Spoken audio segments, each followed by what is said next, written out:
Olá pessoal, tudo bem? Nós estamos continuando a nossa série de estudos no Meditando em Deus acerca da família. E nós estamos sobre o tema relação matrimonial. Nós estamos na segunda parte, segundo vídeo, que trata acerca da união sexual. E agora nós vamos falar sobre o propósito da relação sexual. Por ser uma relação tão forte e atrativa, é importante que entendamos o propósito com que Deus a instituiu. Instituiu o quê? A relação sexual. Primeiro, a relação sexual serve para selar a união matrimonial. Nós já vimos, em vídeos anteriores que o casamento legítimo é constituído por três elementos imprescindíveis. Primeiro, o compromisso solene entre um homem e uma mulher, feito para toda a vida e firmado pelo pacto dos votos nupciais. Segundo, o testemunho diante da sociedade, com a aprovação dos órgãos competentes, já que se trata de um estado civil público, ou seja, seria o casamento civil, além do compromisso entre os dois, pacto mútuo, que é feito diante dos convidados, das famílias, dos familiares, dos amigos, também é um testemunho diante da sociedade e dos órgãos competentes que consolidam essa união como um estado civil público, o estado do casamento.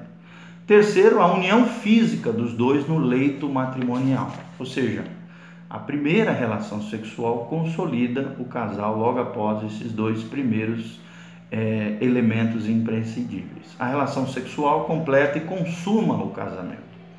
O segundo destaque que nós gostaríamos de dar sobre o propósito da relação sexual é que a relação sexual serve para a procriação da raça humana.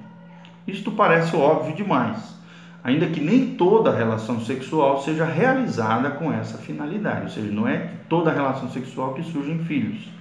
Mas Deus dotou a mulher com a capacidade fisiológica para conceber apenas em uns poucos dias de cada mês, o que significa que não é seu propósito que toda relação sexual resulte em procriação, mas que exijam períodos específicos, que na ciência é chamado de período fértil da mulher, onde ela está mais propensa a gerar filhos. Entre aqueles que ignoram a vontade de Deus, observamos duas tendências extremistas, que existem às vezes até dentro do contexto religioso, dentro do contexto das igrejas. Procurar evitar a procriação por motivos egoístas.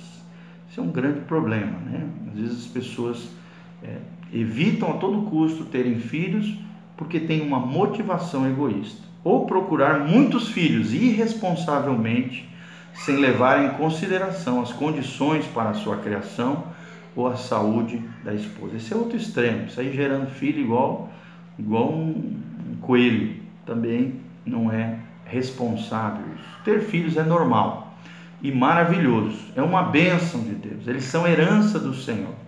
Devemos considerar os filhos como uma expressão do favor de Deus. Nós vimos isso já no Salmo 127, de 3 a 5, e 1 Timóteo 2,15.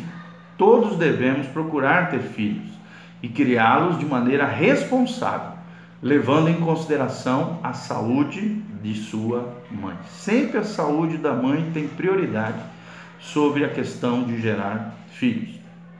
Tem a ciência, assim, a ciência médica também.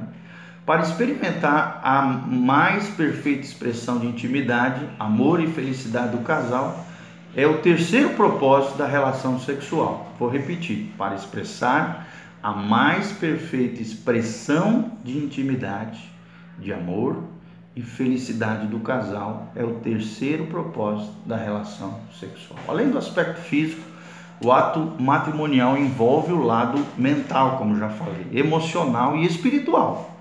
Ajuda a superar divergências, alivia tensões nervosas do dia a dia, do trabalho, entre conflitos entre o casal, contribui para a saúde plena de ambos, do homem e da mulher. A relação sexual também é um presente de Deus, que abençoa o casamento. Ele fez a relação conjugal prazerosa e agradável, para que desfrutássemos dela de maneira sadia e equilibrada, dentro do compromisso do casamento. Regras que nós devemos considerar com relação ao ato sexual ou à relação sexual. Em todo ato sexual, cada um deve procurar a felicidade do cônjuge, não pode se transformar em um ato egoísta, egocêntrico, muito menos em um atropelo aos sentimentos do outro. Segundo, ninguém deve se negar aos desejos do outro, nem abusar ou se impor ao outro. Tem de ser levados em consideração as situações especiais que acontecem em momentos distintos. É preciso respeitar o cônjuge quando este se nega por uma razão justificada, é claro. Em termos gerais, o casamento funciona melhor quando a mulher se predispõe a ser acessível ao marido e quando o homem a trata com delicadeza e afeto. Isso é muito importante para que haja paz, harmonia e relação sexual saudável, não violenta, não abusiva. Deve ser lembrado também que a conduta e o trato durante o dia devem ser condizentes com o ato sexual. Por exemplo, o homem que maltrata a mulher o dia todo e à noite quer ter relação sexual, dificilmente vai conseguir, porque o dia a dia revela e culmina na noite no ato sexual. Para a mulher, a relação não começa na cama, presta atenção nisso, mas é o clímax de um trato amoroso anterior durante todo o dia. A vida íntima deve ser pura dentro do casal. Não se pode agredir a sensibilidade nem o pudor do cônjuge. Sendo assim, ficam descartadas todas as perversões ou anormalidades na relação sexual. Podemos ver isso em 1 Tessalonicenses 4, de 4 a 5 e Hebreus 13, 4. Ok? Então, nada de infiltração, pornografia, anomalias comportamentais no ato sexual, coisas esquisitas, escabrosas, uso de elementos de elementos eróticos e coisas que afetem, que tragam um outro indivíduo ou um demônio ou algumas coisas que contamine a relação conjugal. Não tem necessidade, querido. Você pode explorar toda a área sexual junto com o seu cônjuge, dentro dos limites estabelecidos por Deus, sem aberrações, sem anomalias ou qualquer tipo de perversão, e mesmo assim ter uma relação sadia, abençoada, dentro do contexto do casamento. Hoje nós vemos muitos sex shops, essas coisas que acabam infiltrando alguns elementos dentro do casamento, pornografia, consolo que eles chamam, com aqueles vibradores, esse tipo de elemento não agrada a Deus, é proibido, são perversões e anomalias que tiram a função dos órgãos sexuais, do libido normal, daquilo que é natural do corpo humano, que pode ser explorado dentro do contexto do casamento e que não tem necessidade nenhuma de infiltrar e contaminar através dessas anomalias e perversões sexuais. Segundo, harmonia matrimonial. Nossa sociedade contemporânea tem exagerado tanto o valor do amor romântico, erótico e sentimental que muitos, depois de se casarem, se sentem desiludidos ao descobrir que o casamento não é uma contínua lua de mel. E não é mesmo. A paixão se apaga e as ilusões se desvanecem.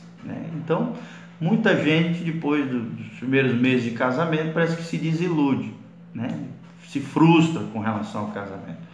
E não é assim, querido. Para que haja harmonia matrimonial, para que a chama sempre esteja acesa dentro do casamento, isso, primeiro ponto, requer dedicação e trabalho, com afinco. Ou seja, a relação precisa ser cultivada.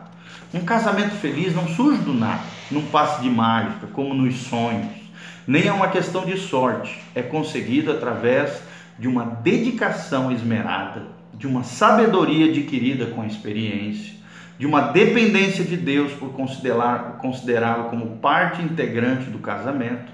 E além disso, uma relação harmoniosa exige maturidade de caráter, respeito e apreço mútuo, conhecimento e compreensão recíprocos entre os dois, para que seja consolidada uma relação harmoniosa, abençoada dentro do matrimônio. Nada disso se consegue com facilidade ou rapidez.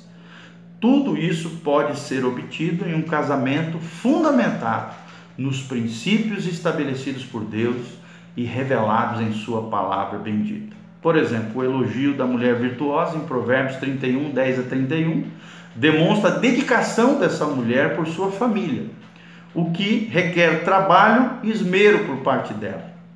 Como resultado, seu lar está em paz, seu casamento seguro e feliz, e ela se sente realizada como mulher e dona de casa. Ok?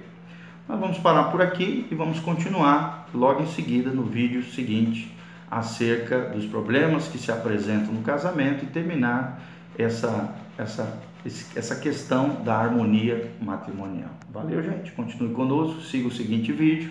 Que Deus te abençoe e compartilhe em nome de Jesus.